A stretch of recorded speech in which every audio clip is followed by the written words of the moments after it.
2 horas e 10 minutos. Nosso assunto, como eu já informei, é assédio sexual. Está aqui no nosso estúdio o advogado criminalista, Dr. Jordan Tomazelli Lemos. Boa tarde, doutor. Boa tarde, Eli. Boa tarde a toda a equipe da Rádio Brasil Som FM.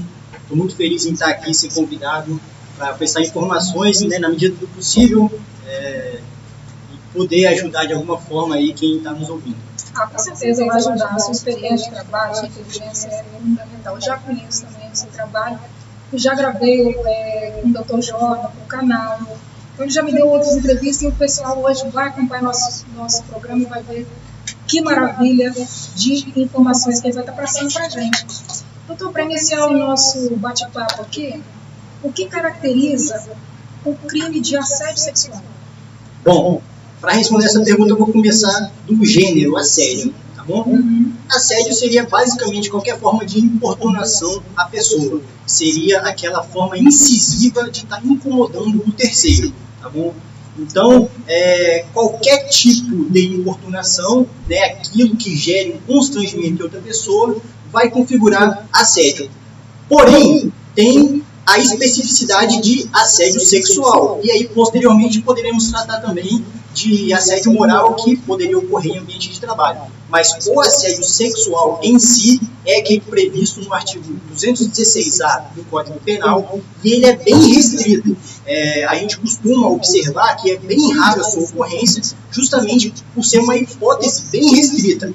Basicamente, é a atitude da pessoa constranger no ambiente de trabalho, constranger o outro para que esse outro o favoreça com questões sexuais, um favorecimento ou uma vantagem sexual. Só tem um porém. Esse assédio, o assediador, a característica é de que ele seja superior do que o assediado no ambiente de trabalho. Então, é uma relação de hierarquia. Então, se esse assediador no ambiente de trabalho não estiver em relação superior, hierarquicamente superior no ambiente de trabalho, não iria configurar o crime de assédio sexual.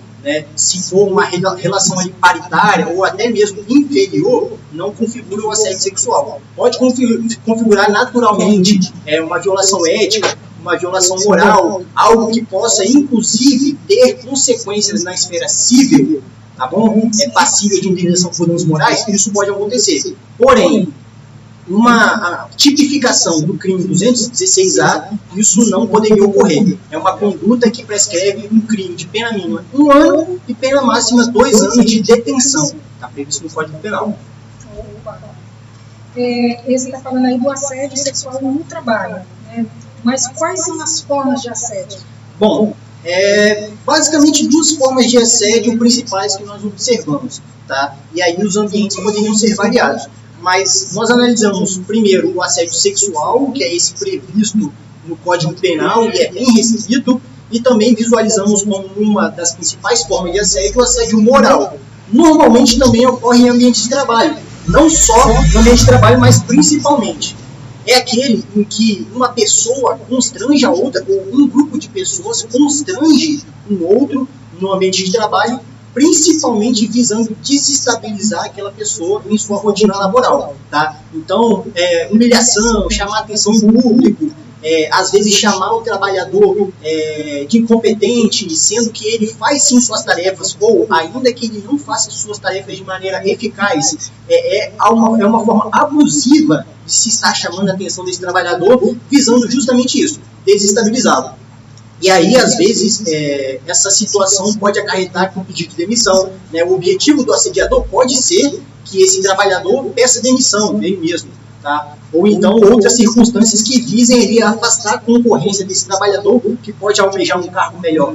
Então, são circunstâncias envolvendo assédio e aí, dependendo do ambiente, dependendo do contexto, pode configurar um assédio moral que pode gerar indenização na Justiça do Trabalho ou pode configurar um assédio sexual, mas lembrando, o assédio sexual ele é restrito no ambiente de trabalho quando o objetivo do assediador é uma vantagem ou um favorecimento sexual. Não quer dizer que essas palavras, esses gestos, essa forma de constranger não precisa ter conotação sexual ou instrumento utilizado pelo assediador. O que deve ter conotação sexual é o objetivo desse assediador.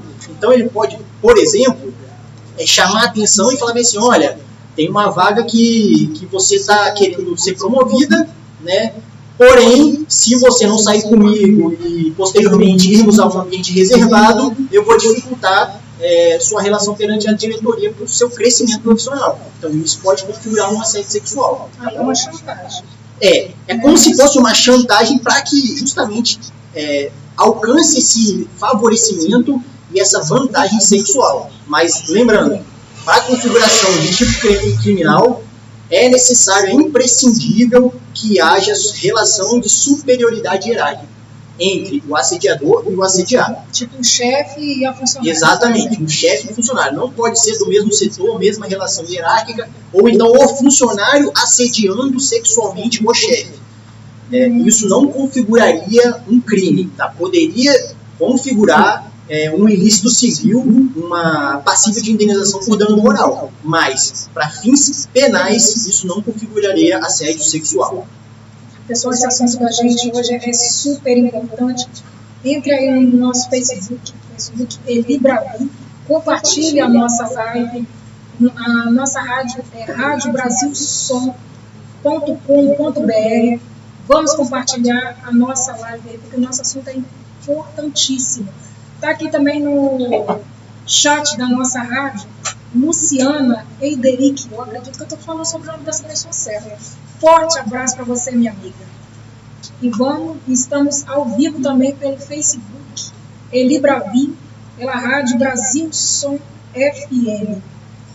Doutor, como provar o assédio? Porque é uma situação complicada, não é? Certo, com certeza. O assédio, para fins criminais, né, só voltando um passo atrás, sim, para fins criminais, ele demanda uma relação incisiva, demanda uma insistência desse assediador. Tá? Se for uma única vez que houve a abordagem do assediador, isso não configuraria crime para fins do Código Penal. Deveria ser uma conduta reiterada, não eventual, para configurar esse delito de assédio sexual. Agora, retornando aqui à pergunta que a senhora fez. Como provar, né? Assim como qualquer situação rotineira, cotidiana, do nosso dia a dia, os fatos que ocorreram no passado, eles são passíveis de representação, tá? Atualmente, por meio de elementos probatórios.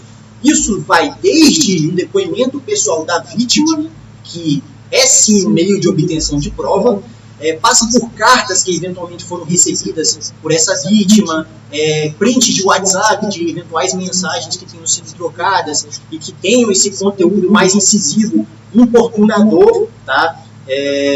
Filmagens de vídeo monitoramento da empresa, se por exemplo ficar constatado que esse chefe ele rotineiramente ia atrás da vítima em momentos em que essa vítima estava sozinha no ambiente da cozinha. Ele esperava que o grupo se dissipasse para poder abordar essa vítima. E a reação dessa vítima após ser abordada era sempre de constrangimento. Ela visivelmente saía abalada daquela conversa. Esse tipo de circunstância certamente servirá para provar um delito de assédio sexual. Lembrando, isso envolvendo outros meios de obtenção de prova, normalmente são raros, tá bom? Normalmente, o que se chega até as autoridades de investigação é apenas o depoimento pessoal da vítima, que é também um meio de obtenção de prova e é muito valorado nesse momento, tá? Não quer dizer que a pessoa que é acusada de um delito de assédio sexual, não quer dizer que ela não vai poder se defender, apresentar a versão dela, né? Levantar elementos de prova para poder, digamos assim, se ver diante de uma posição defensiva perante essa acusação. Ocorre que a palavra da vítima em crimes envolvendo a dignidade sexual, né, onde a liberdade sexual é o objeto bem material juridicamente protegido, não quer dizer que nesses delitos ficará impune a pessoa que não conseguir juntar outro meio de prova. A palavra da vítima nesses delitos é muito relevante e lógico. O juiz, na hora que for fazer a análise probatória, ele vai levar tudo em consideração. Vai levar as provas trazidas pela acusação, pelo Ministério Público, e vai levar em consideração também a versão da vítima, do acusado. E quanto tempo a pessoa que é assediada, ela pode abrir essa reclamação? Bom, essa é uma discussão interessante porque houve uma mudança agora em 2018. Tá? É relativamente recente para fins criminais. O que acontece? Antes de 2018, o crime de assédio sexual, do 216A do Código Penal, ele era um crime em que a ação penal pública era condicionada à representação. O que significa? Era uma ação penal que o Ministério Público era que fazia a acusação, porém dependia da vítima representar, ou seja, falando aqui em termos coloquiais, desejar que o processo fosse para frente, para que o acusado pudesse ser efetivamente acusado e posteriormente punido pela justiça criminal. Tá? Isso, em 2018, foi alterado, tá, no Código Penal, e atualmente é um crime de ação penal pública incondicionada à representação. Isso significa que, independente da vontade da vítima, o Ministério Público ou a Polícia Judiciária, né, Polícia Civil, recebendo notícias do cometimento desse crime, deverá investigar e, se houver indícios de autoria e materialidade desse crime, o Ministério Público deverá denunciar essa pessoa por assédio sexual. Então, ainda que a notícia do crime não tenha partido da vítima, foi uma testemunha, foi um terceiro que juntou uma gravação mostrando o delito acontecendo.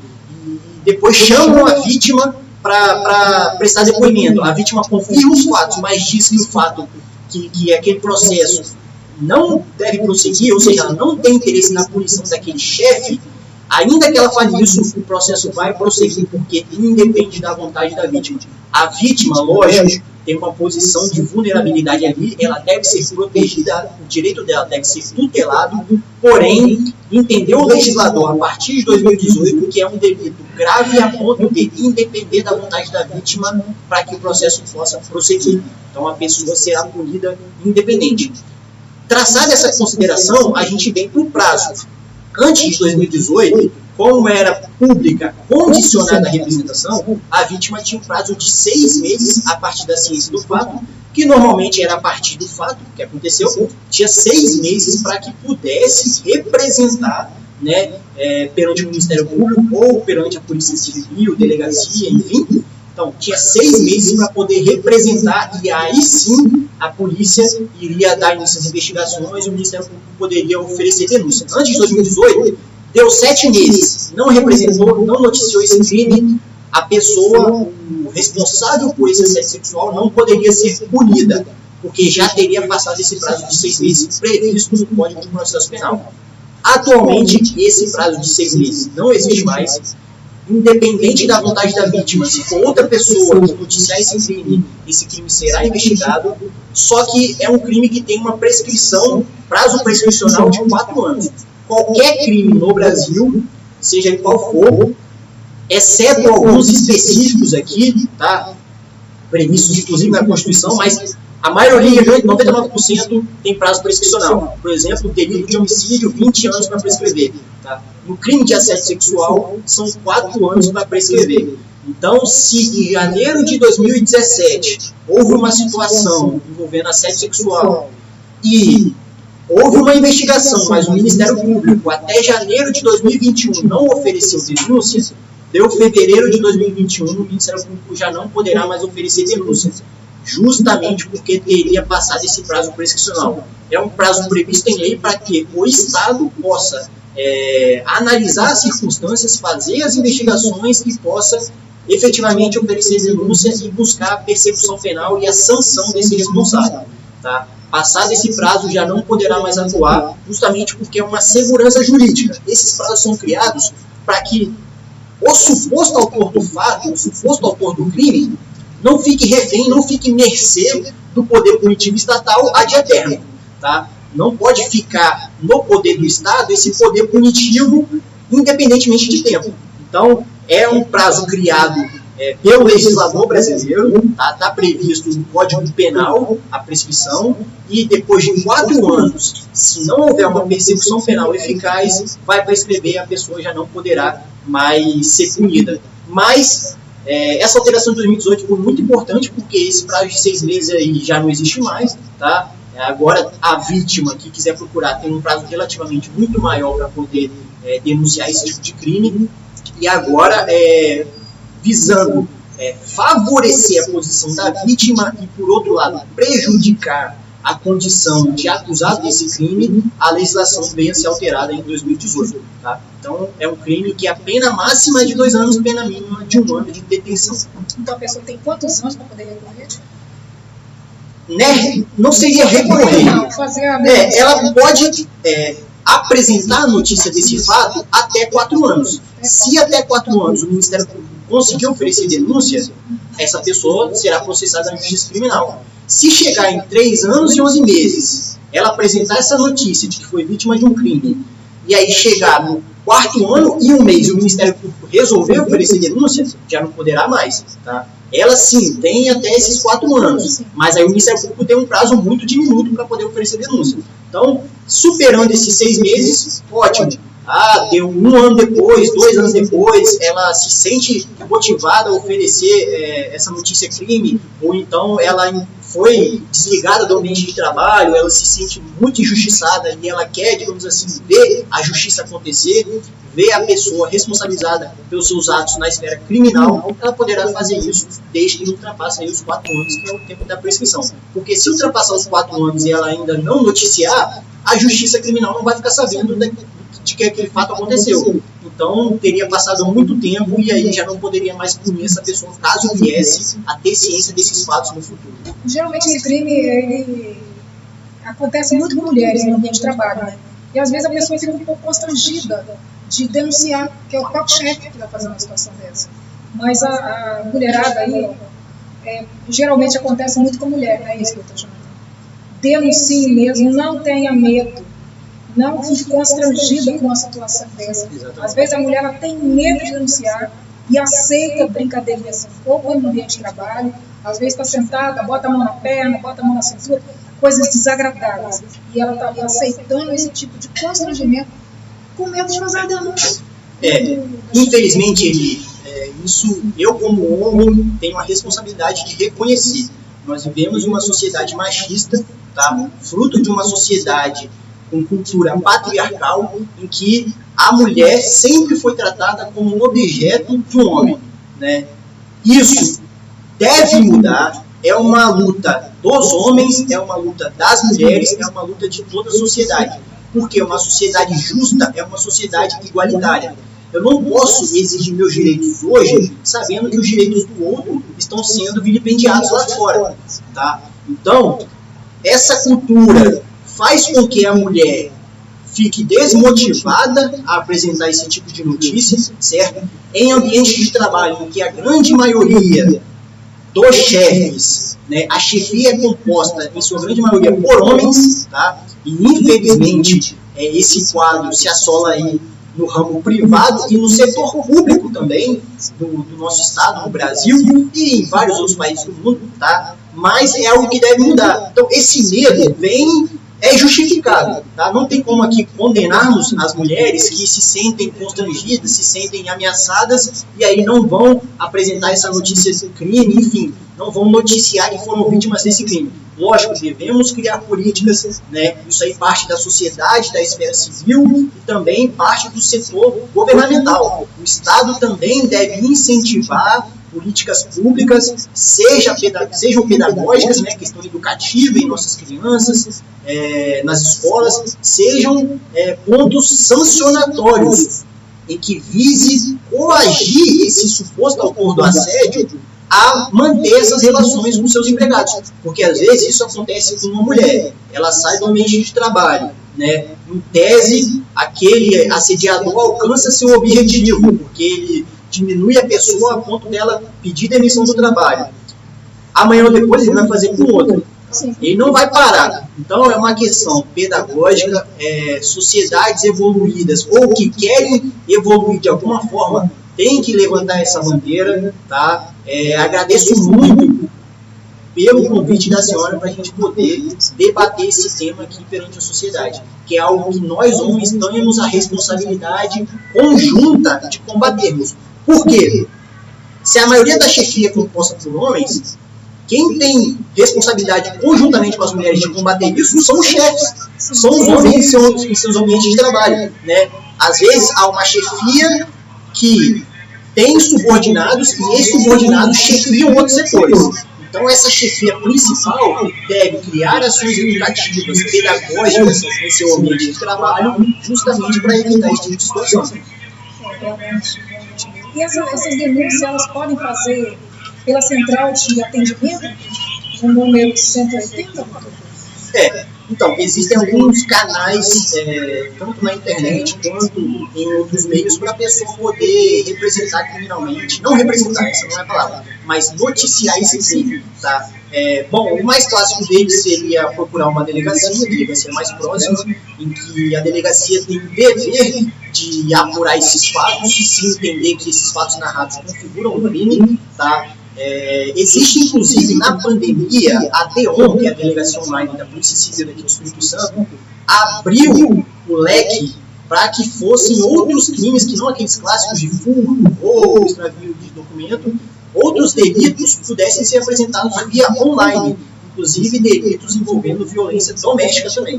Mas, enfim, esse canal online é muito importante e a pessoa que for vítima de um assédio sexual pode utilizar. Lógico, terá que se identificar o autor do fato, o local, e aí o procedimento administrativo perante a polícia judiciária irá se desenrolar. Existe também esse canal do 180, que é um canal exclusivo para as mulheres vítimas de violência doméstica ou outros tipos de violência, né? Outros tipos de delitos, não só questões envolvendo o âmbito familiar. Então, sim, é um canal também de denúncias.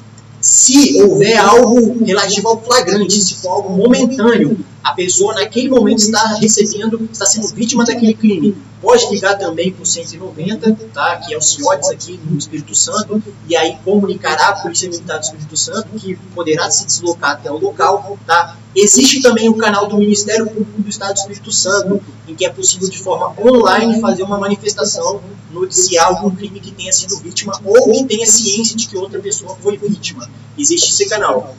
Por fim, teria também o Ministério Público do Trabalho, se isso envolvesse uma coletividade de trabalhadores, algo mais genérico. Tá? E aí, para concluir essa questão de o que procurar, quem procurar, além desses órgãos da administração pública, existe também, em algumas empresas, a ouvidoria dessas empresas, que é um canal de reclamação, que às vezes os dados dessa pessoa que fez a manifestação ficam em sigilo até que haja uma apuração dos fatos, tá? E na própria empresa a pessoa pode reclamar, talvez para um superior dessa pessoa que cometeu o assédio. E aí os fatos serão apurados, essa pessoa, lógico, terá um direito ao contraditório, terá direito à defesa, e aí essa pessoa será responsabilizada caso reste comprovado. Tá? Não são todas as empresas que têm, normalmente as grandes empresas têm esses canais de ouvidoria para que haja uma denúncia interna de violações a direitos dos trabalhadores pelos próprios trabalhadores, tá?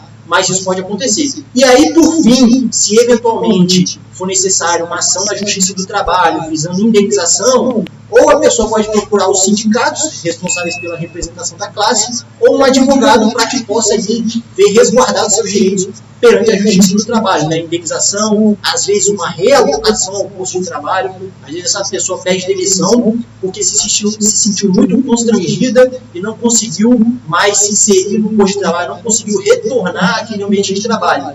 Então, eventualmente, alguns direitos dela aí, um advogado da área trabalhista vai conseguir orientar ela para ela ter efetivamente essa tutela do Estado. Nossa, esse assunto é tão importante. Tem tanta mulher ainda que não tem conhecimento e aceita esse tipo de constrangimento no ambiente de trabalho. É muito difícil.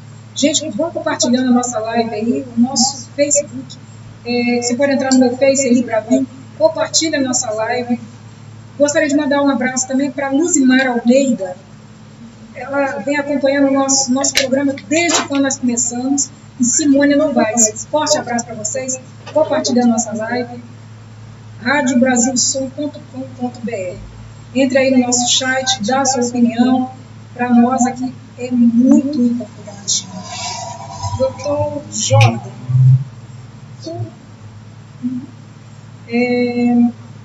Uma pergunta simples, mas eu tenho certeza que vai tirar a dúvida de muita mulher.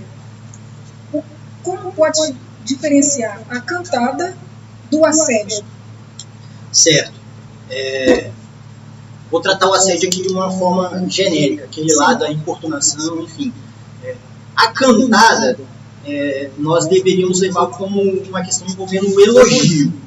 O assédio, ele passa a existir quando a vítima, né, ou a mulher, ou até o homem que sofre esse tipo de abordagem, quando essa pessoa começa a se sentir constrangida, incomodada com aquele tipo de situação.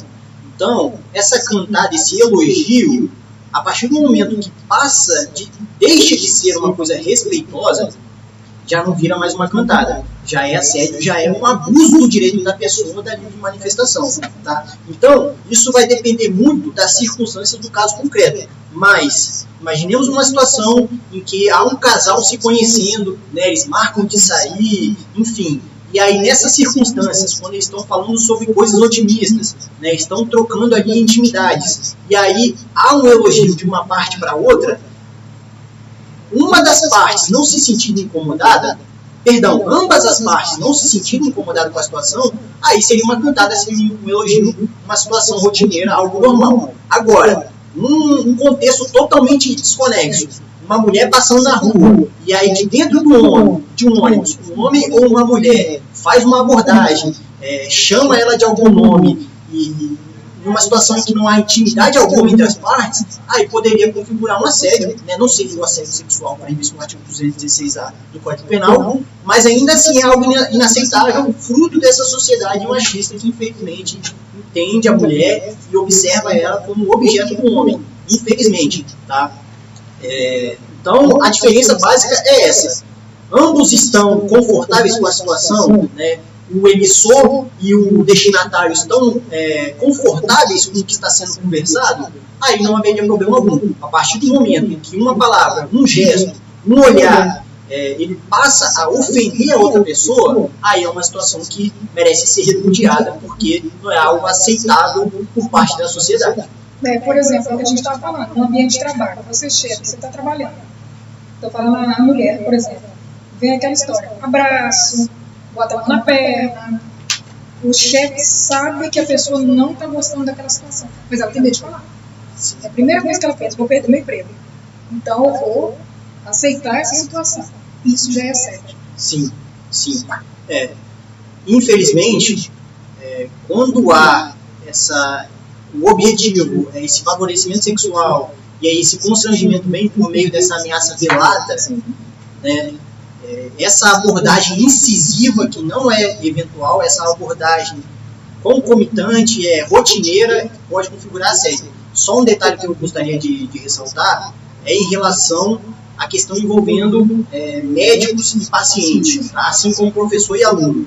Muita gente se confunde, mas o assédio sexual, reiterando aqui, ele envolve relação de trabalho e uma superioridade hierárquica.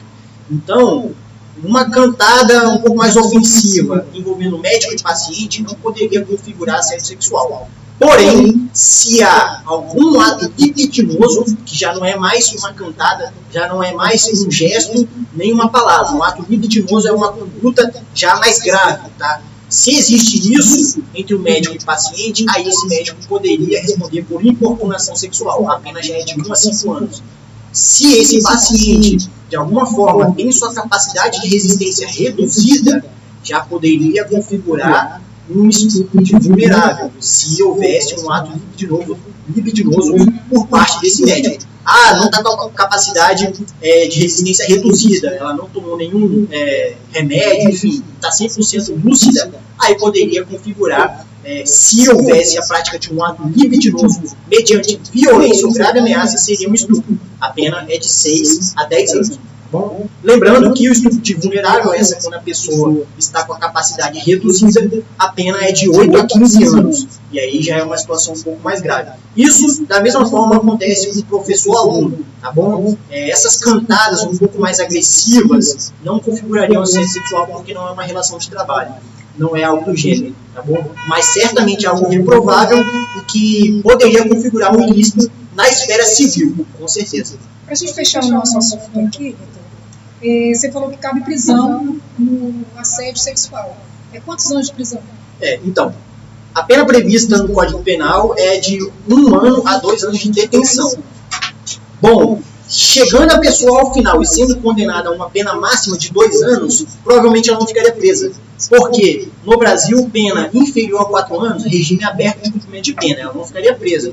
Poderia haver, inclusive, uma substituição por penas restritivas de direitos, prestação de serviço à comunidade, etc. Tá? Só que dificilmente essa pessoa seria presa. A não ser que fosse uma prisão em flagrante, logo no início ali, a pessoa é flagrada praticando o ato e aí é conduzida para a delegacia, mas dificilmente essa pessoa ficaria presa preventivamente. Ou seja, dificilmente responderia ao processo presa, porque é um crime de menor potencial ofensivo, inclusive sendo processado no juizado especial criminal, onde pode haver uma negociação com o Ministério Público para que o processo seja extinto. Tá? É uma transação penal. Doutor Jordan, muito obrigado pela sua presença aqui no nosso programa. Eu te agradeço de coração. Volte sempre, a casa é sua.